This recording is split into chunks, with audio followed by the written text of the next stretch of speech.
court assesses a $68 state minimum fee, a $130 crime victims' right fund fee, a $300 cost, a $500 attorney fee. Anybody coming in here today and thinking I'm going to look at a 6-year-old man and go, well, no, he's not going to get jail is wrong. All right. I have my copy of the pre-sentence investigation report. Let's take a look here, see if we had any changes. We are here today in which the defendant is pled guilty to a single count of possession of controlled substance, methamphetamine. I look at offense variable number 12. Currently it's scored for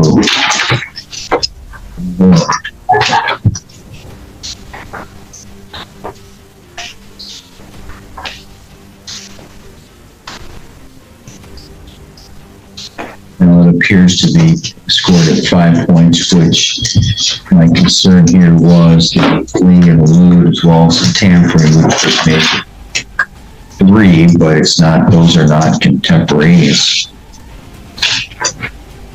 And then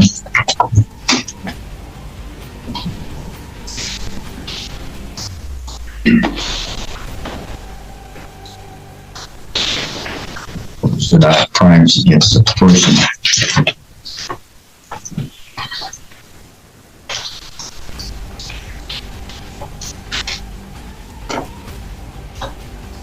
Another question here is that I look at OB-19 as to whether or not there was any issue regarding administration of justice. 1 second. Yeah, I guess I don't have anything. Mr. Denman, go ahead. Oh, thank you, Your Honor. Again, to discuss OB-19, that was the one objection to the scoring that the people had, the interference with administration of justice, as the PSI report indicates. There was an attempted traffic stop for... Yeah, that's right. I was pausing and I couldn't find my note. Yeah, I'm looking now on CFJ 284, page 2, and I see my note there. The defendant accelerated, because I know I talked about the flee and elude when I mentioned OB-12. Clearly he had at least 2 other felonies, but they weren't crimes against a person. So the question here is attempting to avoid being pulled over.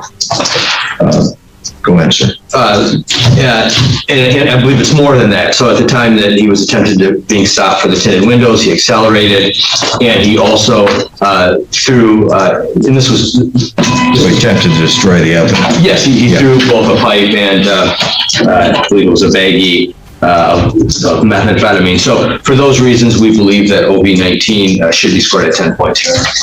All right, Mr. Nagos, your response, sir?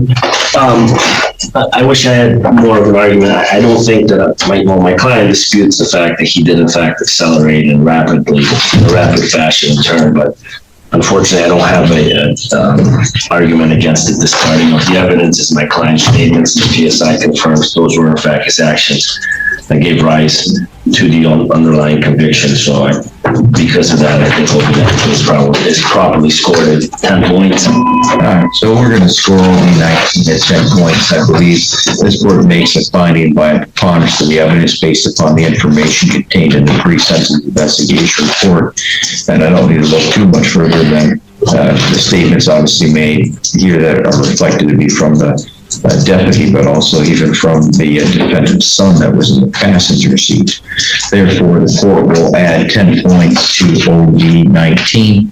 That brings us to a total OB level of 15 points, which I'm pretty sure is going to make this an OB level 2. I'm going to make it a 0 to 9. Let's take a quick look.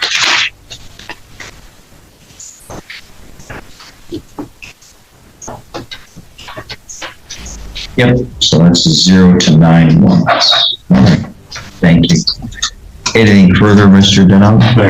Thank you. Mr. Nagels, any amendments, corrections, or objections to make? No, Your Honor. Thank you. Allocution then, Mr. Nagels. If my client's approximately 60 years old, the information in the report is otherwise accurate.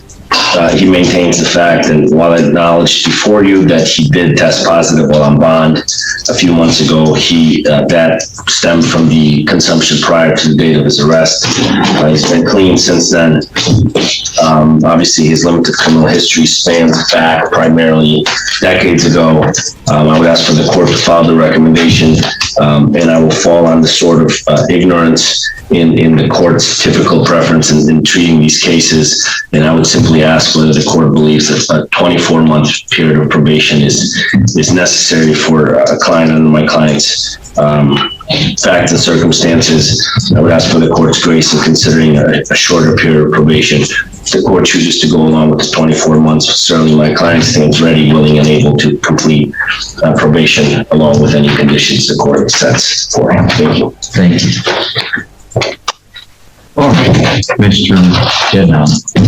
I think people do support the recommendation. People believe that the defendant may benefit from substance abuse treatment. We think the recommendation is well balanced. We discussed a little bit about the incident. I think it's also worth noting that it was a significant quantity of methamphetamine. It was 15.6 grams. So it's a significant quantity. This is the defendant's first felony. And we do support the recommendation. We would respectfully request the court follow the recommendation. Thank you. Ms. Odell, did you come across anything in his history that showed that he had a CDL, a commercial driver's license? Yes, Your Honor. Agent Blazak looked into that, and driving records, and we do indicate that there was a valid CDL at one point. At one point. So I'm looking at this, it says here he doesn't have a license. In fact, he provided, So he said he doesn't have a valid license. right. I guess I'm not sure what Your Honor's. I'll get to it. Thanks. Sir, if you wish to make a statement, now is the time. Is there anything you wish to say today? No. All right. Well, I'll tell you what. I don't agree with the recommendation. Let me tell you how I assess this case. You and your son were out doing meth and driving around and weed in a car. You don't have a license. And here's why I asked about the CDL. Because right below that, 2 lines below it, it says here you were a truck driver. Maybe you were, but you lost your license. You don't have a vehicle. And I'm going to tell you another thing. When I looked at here on the back of this information, on CFJ 284, page 9, the defendant asserts claim that he owns a 2001 Ford 350. Is that car registered? No, sir, it is not. I just... Good. I hope not, because you can't drive one. I've got no idea why you would own one unless you're just driving around in circles on your property. Okay, can I say something about the CEO? Sure. Okay. I come off the road and my partner blamed me for stealing the pickup truck. Okay. I had 5 stents and a defibrillator put in Florida. Oh, and I'm going to get to that. And I couldn't get up here to the court. Okay. So that suspended my driver's license. Okay. I just last month took care of that, and they dismissed it because I didn't steal it. It was in my name. All right, so here's the point. That is merely a ridiculous excuse. You shouldn't even have said anything right there. Let me tell you what. You know you knew you did not have a license, which means you should not have been driving your son's vehicle, even though your son was right next to you. And your degree of negligence, you should not be driving a car. Why? Because as you just mentioned, and then there's one of the things in your medical conditions you left out. All right, you get a couple issues of diabetes. I've got type 2 diabetes. You've had 5 heart stents. You've got a defibrillator, back issue, and there's one more that you missed. being half blind.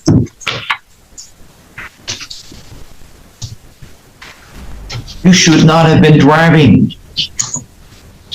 And your age today certainly doesn't help you. 60 years old. So already, this night, you were up to something stupid. So, let me keep going. By the way, tell your son, don't have tinted windows. I am absolutely dumbfounded by people who have tinted windows. They are illegal. There's this like shade that you can have over a certain depth down the window. If you're driving a car, tell your son he's an idiot. Okay? Now, accelerated rapidly when the officer tried to stop you. Driving down West Sanborn Road erratically. You didn't get charged with a flee and elude. I don't know why. You didn't get charged with a reckless driving. I'm sorry, maybe you did, but they're gone. Yeah, they may have been dismissed, but still, you got no reckless driving. Not only you shouldn't have been driving, and because you don't have a valid license,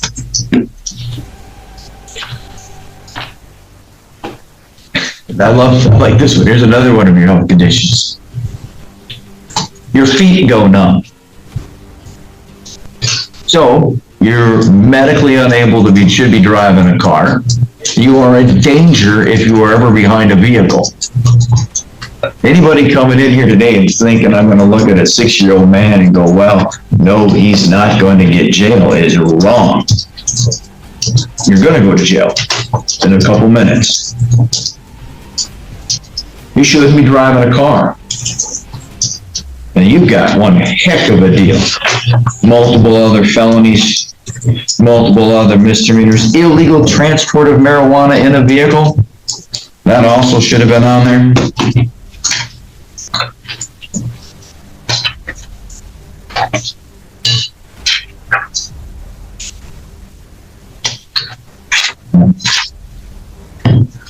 Methamphetamine residue.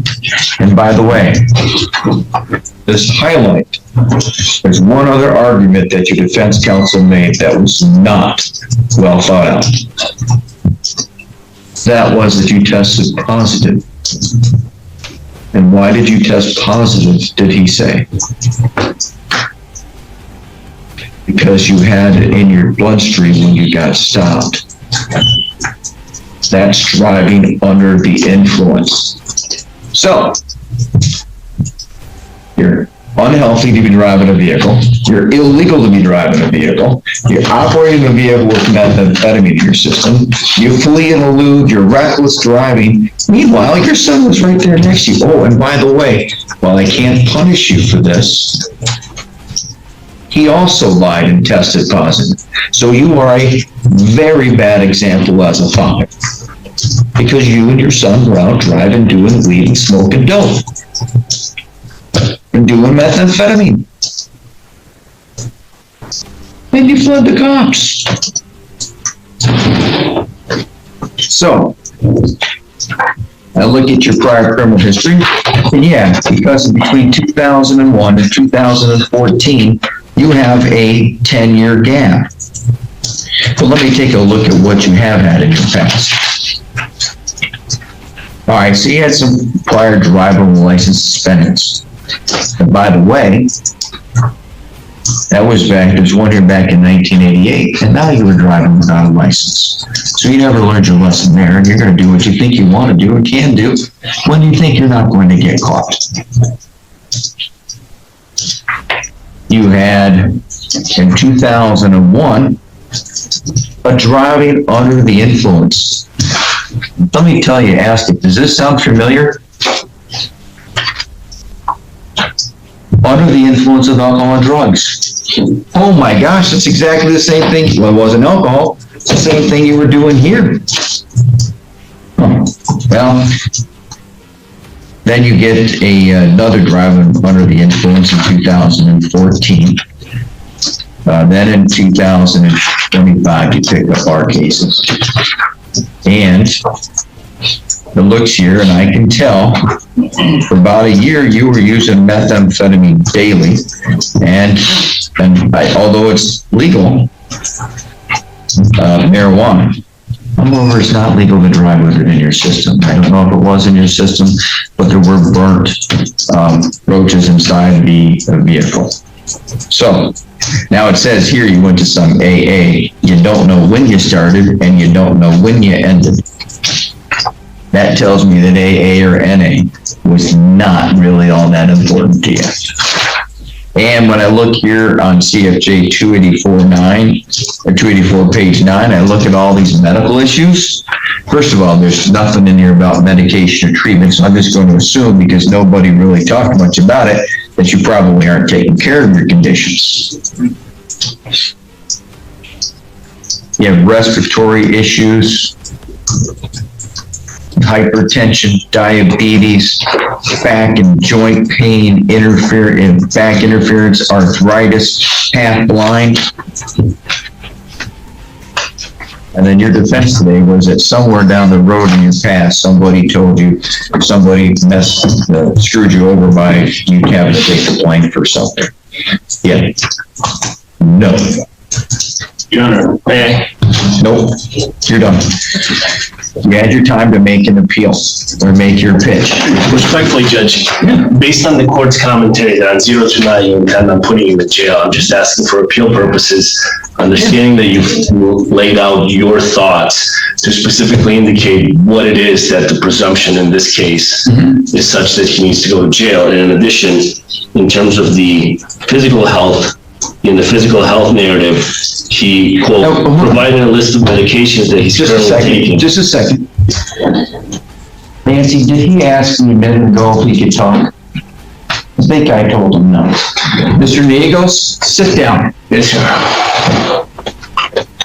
So, I have the right and responsibility because there is a reasonable presumption. And I've covered that. And it isn't because you have the medical issues. It's because you have the medical issues and you were driving a car, high, fleeing police, driving reckless. There. You're guilty of multiple crimes that night. And you threw the evidence out. Thankfully, your son told the truth. Mr. Diegos, you're really lucky you're not going to go back with your client tonight. Thank you for today. Now, I always offer people at the end if there's anything else they would like to say. You don't get to do what you just did. All right? Yes, sir. I asked questions. I gave you all the time to talk. When I talk, it's my turn to talk. I gave you all the right respect to let you guys make a pitch. I have established my grounds for reasonable grounds, and I also have established the proportional and reasonableness of this offense. The court places the defendant on a period of probation that will be for 24 months. The defendant has the right to be considered for early release from that probation if he's successful with the terms or conditions that will be set at halftime. The court adopts the terms and conditions for probation that are listed on CFJ 145 pages 2 and 3. I find that those are well suited for rehabilitative purposes. Specifically, the terms and conditions regarding alcohol and other intoxicants, which includes recreational marijuana, and definitely includes methamphetamine, are reasonable based upon the issues here. The defendants had prior operated while under the influences. Here, according to the only testimony from his counsel today, was that he tested positive only because he still had it in the system when he got pulled over. The court assesses a $68 state minimum fee, a $130 crime victim's right fund fee, a $300 cost, a $500 attorney fee, $500 fine, and a $300 attorney fee. There will be supervision fees of $30 a month or $60 a month if there's any electronic monitoring. I think we had to do DNA here, so that's a $60 DNA fee payable to the Missaukee County Sheriff Department. The court finds, as I've already mentioned, reasonable grounds. The defendant was out there putting people in danger, and the court has sentenced this defendant to 120 days, and the defendant receives 3 days of credit. All fines and costs are payable and due within 56 days, or a 20% penalty will be added. The court will not assess that 20, or actually with a better phrase, will waive the 20% penalty as long as the defendant is paying during the terms of its conditions of probation. All right, Ms. Odell, have I missed anything? No, thank you. Mr. Denham? No, Your Honor. Mr. Nagels, now if you have something to say, you may say. No, Your Honor, thank you. Thank you. We are adjourned. Oh, wait, hold on, sorry, I forgot. Madam Clerk, please take this out. Mr. Kubishka, you are receiving 2 copies of one document. This document tells you that you have the right to appeal the conviction and sentence in your case. That is typically done by filing a claim of right to appeal. However, based upon the plea in this case, any appeal must be done by filing an application for leave to appeal. Now, if you choose to file an application for leave to appeal and you want the court to consider appointing an attorney to assist you, you may complete the bottom half of the document and return to the court within 42 days. If you choose not to appeal, you may simply dispose of your copy of the document. Thank you very much. We are adjourned.